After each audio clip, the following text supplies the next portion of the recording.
The idea here is to talk to some folks across the industry. First, we've got Eric Wiens, an industry vet.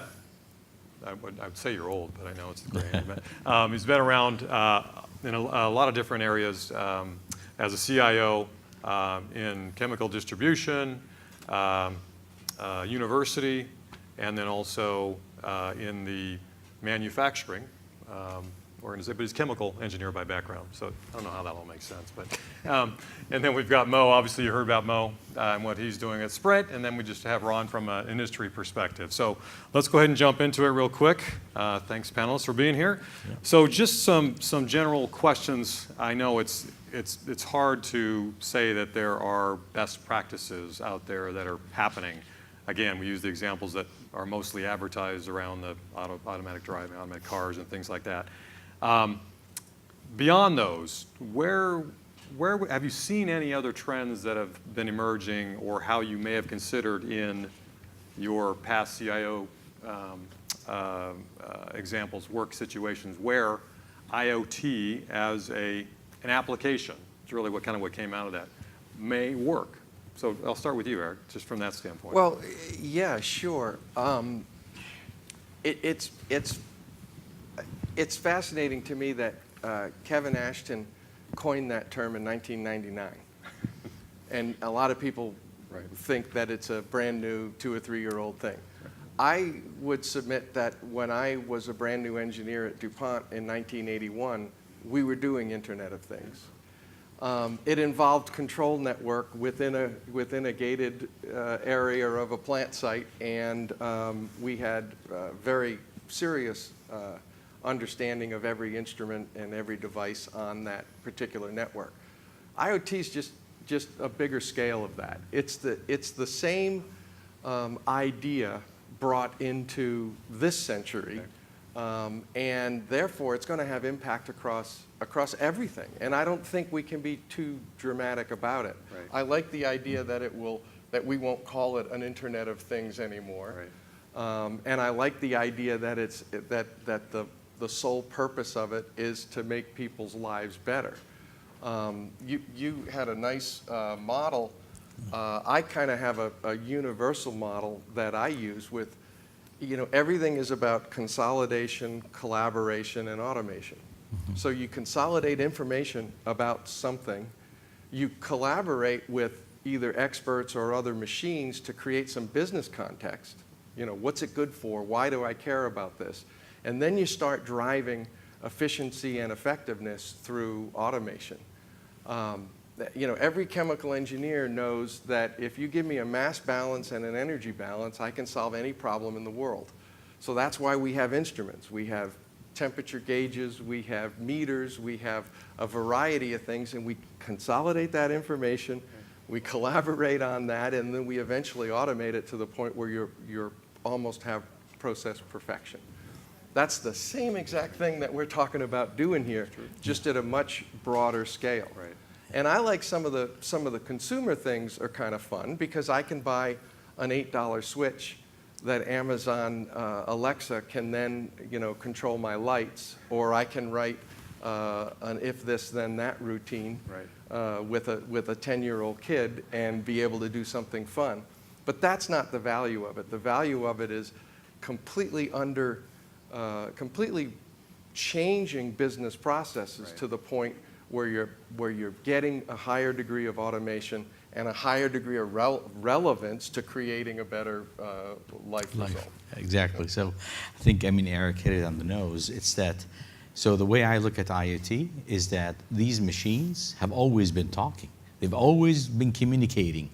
It's a matter of they've been communicating mostly to each other and within a very confined, let's call it, walled garden, right? And now we're exposing this communication all the way up to the internet, whether it's a VPN or open internet, and therefore getting much, much more information. Now I want to give a little bit of a kind of a twist.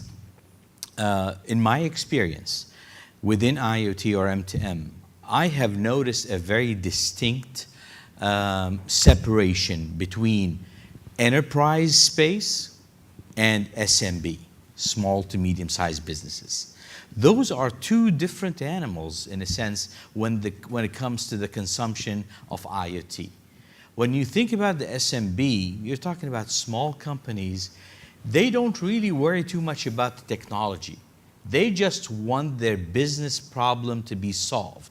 So if it's a company that delivers and they have 5 vans out there and they want to track them and see what's happening with them, a simple fleet management track and tracing solution works perfect for them. We call that IoT in a box. So fleet management, asset management, trailer management, these things are going like bananas. They are probably the hottest thing when it comes to IoT. Who's consuming them? Mostly the SMB.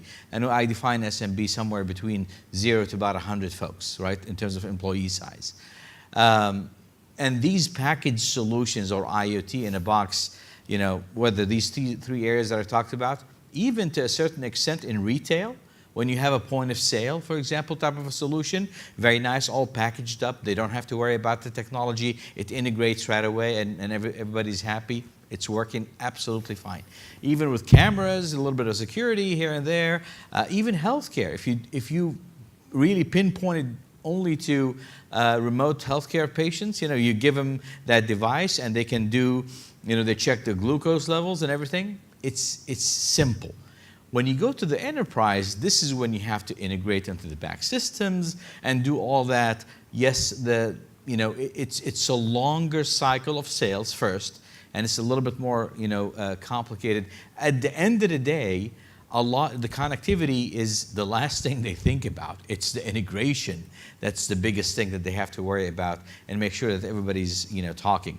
So I make that demarcation for SMB, IoT, packaged solutions, IoT in a box, selling like hot potatoes. For the enterprise, it takes a little bit more time, but at the end of the day, you have a fully functioning system end to end. Great. Ron, anything from your perspective in terms of unique ideas, again, ones that we haven't heard of? I know you mentioned a few on the presentation. Right. So I probably ran through that chart a little too quickly, but I look at it in terms of complexity on one axis and ubiquity on another. So you have some use cases that are, or some industries that have highly complex applications, like the autonomous vehicle, because you have dozens of sensors. There are all kinds of different communications protocols.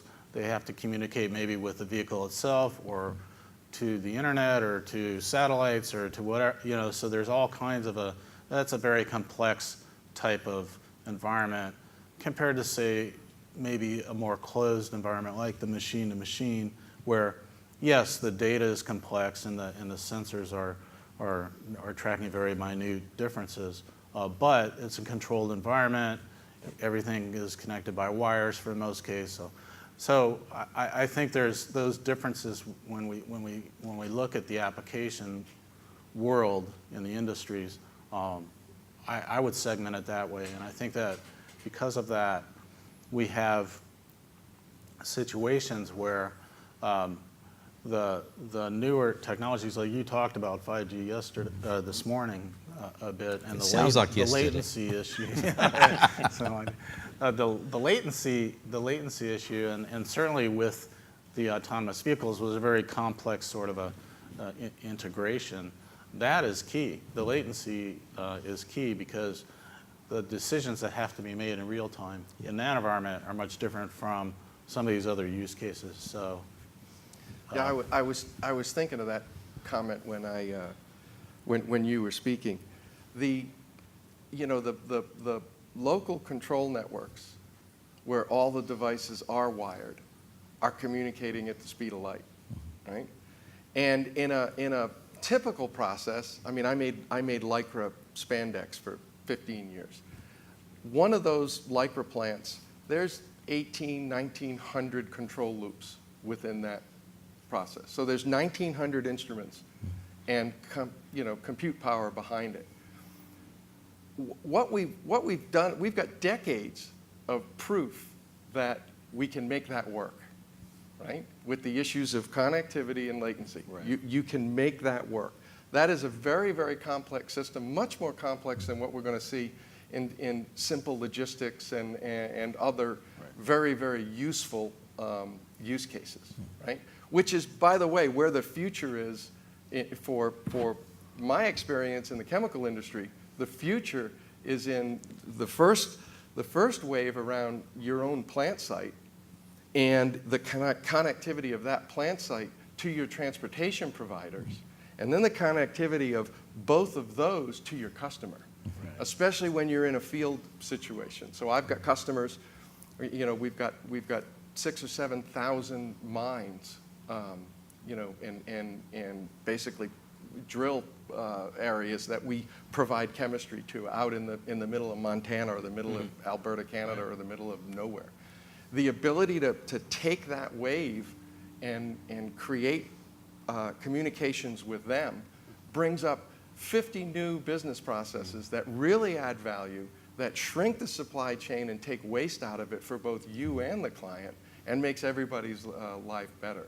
But we've proven with decades of experience that these things, they hook up and they work.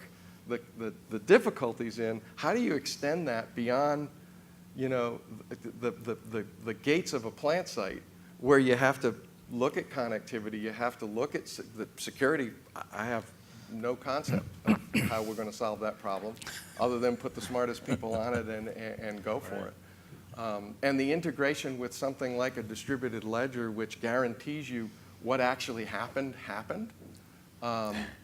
That's very, very powerful. And I think 10 years from now, we won't even be talking about it. It'll be completely, it'll just be part of the environment. We don't talk about internet protocol anymore. Right. But remember when we didn't know what it was? Right? So Yeah. it's happening. So a couple things I wanted to, is it okay? Yeah. All right. Yep. So a couple things I wanted to add. One is one area I didn't talk about, but we have seen a lot of success in, is in law enforcement. So yes, we talk about the connected city, but also law enforcement.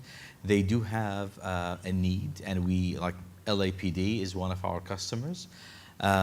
You know, with the connected camera for the cop, as well as the connected, you know, police car itself, even having, you know, sensors that allows the police officers to know if there has been any shootings. You know, it picks up on gun, shots, as well as having the capability to start that camera when you take out the gun out of the holster.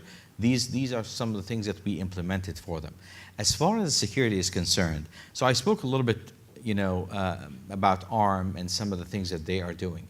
Maybe I did not, you know, expand too much about what is this hardware-based security that they have. And it's part of their technology. It's something called trust zones. I'm sure you probably heard of it. Trust zone technology is born at the same time that chip is being manufactured. I always compare it to, you know, I have 8 kids, so I always compare things to kids and having births. So once that babies come out, what do the first thing they do is they basically plop that baby on the mother's chest, and that bond is created, kind of a lifetime bond. Same thing, so every time a chip is manufactured using ARM technology, they are creating a bond between it and the network that it will use, and that is the trust zone pieces. So it is hardware based.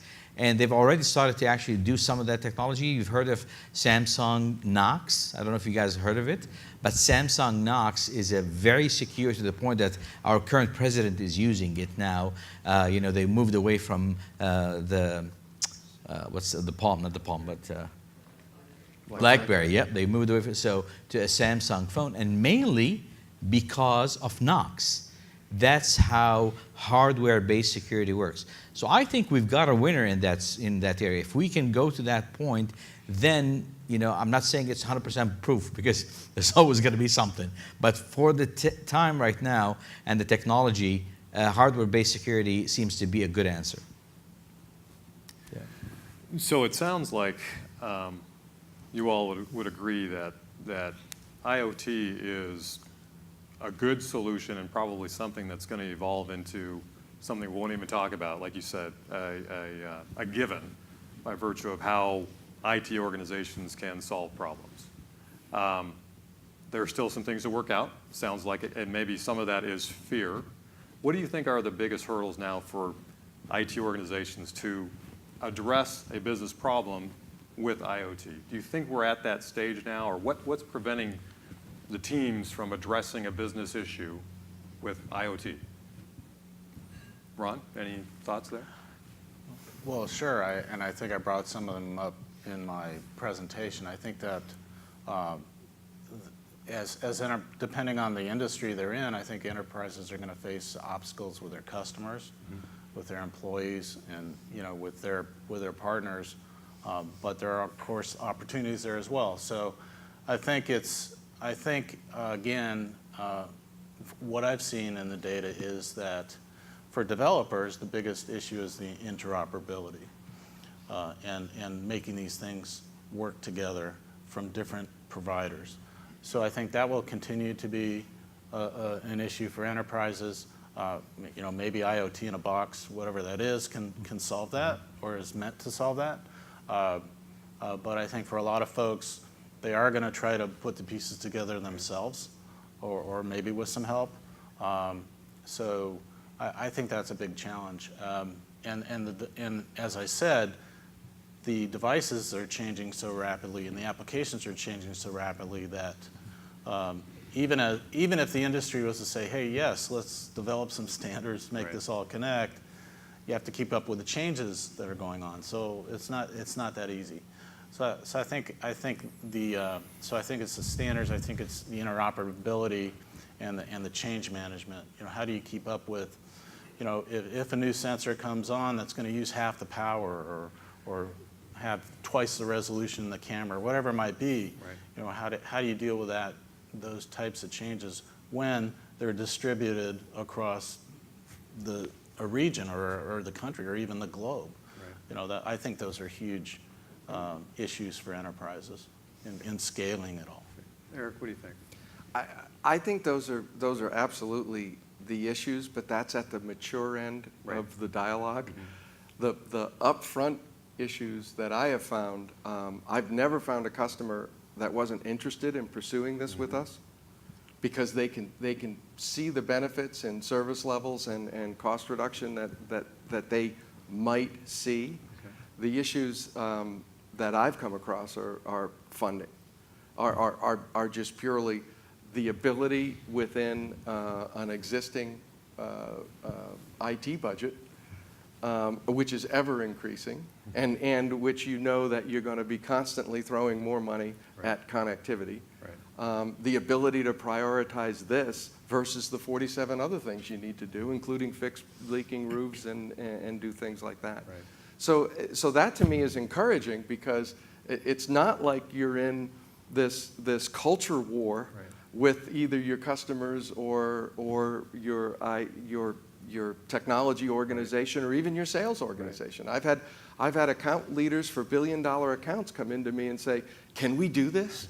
I'd really love to be able to do this with my client." And I'd say, "Well, do you got a few $1 million and some extra people? Because I'd love to go do it. Right. And hell, I'd love to do it myself. This is fun stuff." So to me, that's encouraging.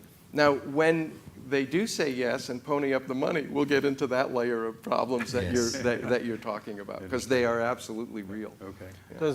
I just want to follow up. Does IT have to fund it though? I mean, can't because of the nature of ubiquitous connectivity and the importance to the business as a whole, can't it be funded through the business somehow and even bypass IT in some cases? I don't have my notebook with me, but I spent 20 years with the first page of my notebook says no IT projects, right? Because I don't believe there's any IT projects, right? Even replacing hardware is to me it's part of a business problem. So when I say within the IT fund, I mean you're sitting there at a board looking at the overall SG&A of a business, and you're saying, okay, we're going to invest in these areas and we're going to invest in those areas. It's certainly a lot easier when you get a business stand up and say, hey, we're going to, in fact, we're going to pay for it through subsequent savings that we know which will come on the back end of the project. That's still a tough sell. Right. It's a tough sell. Right. But it absolutely can be done. When I worked for Univar, we had one customer that we had almost $1.5 billion a year in annual trade, back and forth. We were almost as big a customer of them as they were of us. And you look at that, and that sets up, and that was an 80-year relationship. So that sets up a very unique place to start looking at these things and really changing the way you approach doing business, including who are your intermediaries, who are your transportation people, who are your financial people, who are all those people in between. And that was a tough sell. Yeah. Yep. No, that makes absolute sense because when we go engage with a lot of our customers, it's always been, who do you talk to about IoT, right? Do you talk to the fleet manager or do you talk to the IT person? Because each one of them have their own things. And my recommendation and what I tell the sales folks as well is usually IoT projects, they got to be top down. So if you've got the executives buy-in, it will happen. If you don't have a top-down movement, it is an uphill battle. Because every time anybody wants to kind of sell the guys upstairs and say, hey, this is what we need to do, they shoot it down. So it's got to be top-down. If you've got the top saying, yep, this is what we want to do, it makes it happen. We actually connected it with blockchain. Yeah, there you go. Also, because again, you can see a hard value in financial transactions, and I was able to partner with our CFO, who created a different level of credibility. Because I don't know if you noticed, but CFOs seem to talk to the board better than the CIO does. That's just my personal experience. No, good answers. In terms of 5G, I think there's a logical connection with IoT, or folks have determined that 5G will further enable IoT just by virtue of bandwidth, speed, ubiquity, eventually, by virtue of how Sprint's investing in it, T-Mobile is investing in it, Verizon, AT&T. How about that impact on IoT? Just, Mo, if you could just talk about it a little bit. I think what 5G is going to enable us to do is really get to the cases where latency is an issue today. So when you have, I mentioned it in my speech, that when you get latency down to about 10 milliseconds, that's pretty much real time. So, and it also lends a hand into the IT world. Now they're talking about edge computing, right? Edge computing without low latency also doesn't make a whole lot of sense. So it's all coming together. So edge computing with low latency really is going to enable a lot of the distributed intelligence. They're going to start to be all over, and then this decision making will start to happen all the way at the edge. And that's where a lot of innovation will start to take place. So those are the things that 5G will enable. Now, there's probably going to be way more.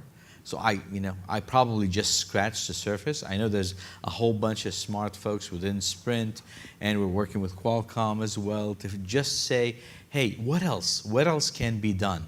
I think there's going to be things that will amaze us. Great. We've got about 2 minutes remaining here.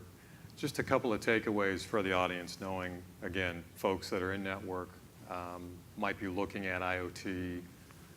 Takeaways from the crowd here, just in terms, or the panel here, just in terms of takeaways that they could use as they consider IoT as part of the network. What would you, any thoughts there? Just I would say just continue to think systemically, and by that I mean, what are the inputs? What's the transform you're looking for, and what are the outputs that you're looking for? And to think about almost any business process in systemically like that will allow you to understand, okay, where does IoT make sense? What are the instruments that I need to gather the data that I need to create the collaboration that I need to eventually change the process to something more streamlined? And that, to me, is universal. That is, we will be doing that for the rest of our lives. Right, regardless of what technology is, right? Mo? For me, I think there's, I'm an old network guy, but mostly telephony network. One of the things that made the network really evolve within the telecommunication world, I remember one of my first things that I worked on was SS7. Who knows here SS7, right? Good old SS7, ISDN, the whole thing. The standard came out in 1988. We implemented it in 1989. I was working for Siemens at that time. That really started a whole new thing. I think, if anything, that from the network side, having a standard for IoT is a must. So regulation and standard, I think, is going to push IoT quite a bit, and we can learn a lot from the network side. Great. Ron? And what I would add quickly in the 3 seconds left is that, as I said, I think we need to look indoors as enterprises. There's a lot of workplace applications.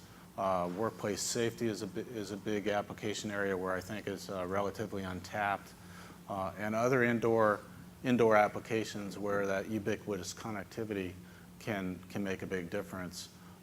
Agree with the points about the standards and the interoperability as well. But I do think that enterprises also need to look at the objections and take those seriously as well, and build those into their schedules and plans, because as you go talk about this within the organization and to customers and partners, those issues will come up, and so you need to have answers to them, I think. Great. Thank you, panel. Any questions from the audience, real quick?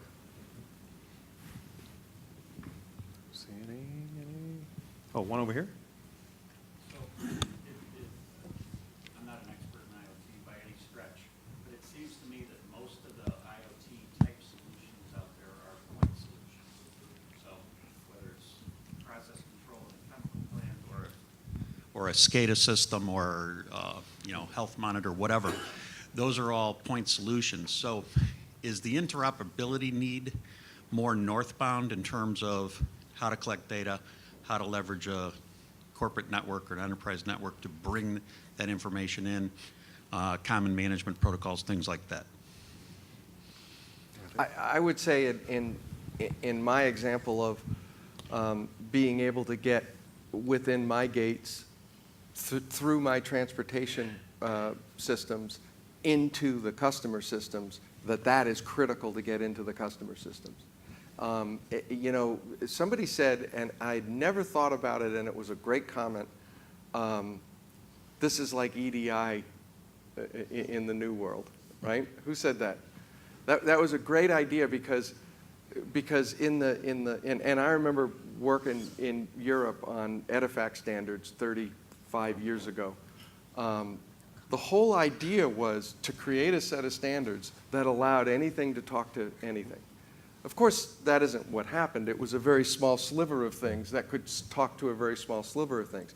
But that was enough to transform business processes everywhere. Mm-hmm. So I do agree that when we get to that point where I can be reading a customer's instrument to know that they need some more boric acid at plant 27 out in Michigan City, that becomes something that can transform my relationship with that customer.